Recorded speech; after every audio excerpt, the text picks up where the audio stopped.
क्या हो रहा है? कुर्सियों की वजह से।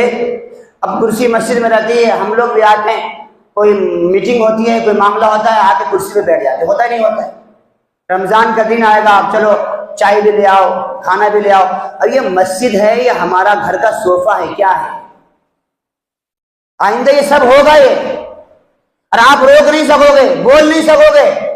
एक आदमी तिलावत कर रहा है, एक आदमी सुन्नत पढ़ रहा है, और वहां पर 5 आदमी कुर्सी लगा के बैठ करके चाय पी रहे हैं, वो बात भी कर रहे हैं, फिर ये मस्जिद का अदब एहतराम कहां जाएगा?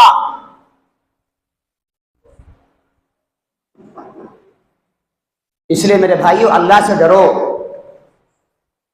मैंने पिछले जुमा बताया था, आपको जैसे होता है पढ़ो, टांग फैला के पढ़ो, आप टेक लगा के पढ़ो। मैं बोलता हूं जितने भी साइड में कुर्सियां लगी हुई हैं, ये बूढ़े लोग हैं बेचारे, सबको मौका दो, साइड में दो उनको, बेचारे टेक लगा के पढ़ लेंगे आराम से। और शर्मने की जरूरत नहीं है कि हम टांग फैला के पढ़ेंगे तो लोग क्या। भाई शर्म छोड़ो, अल्लाह को राजी करो। लोग क्या कहेंगे वो छोड़ दो बाद में। लोगों के लिए नमाज थोड़े पढ़ रहे हैं, हम अल्लाह के लिए नमाज पढ़ रहे हैं।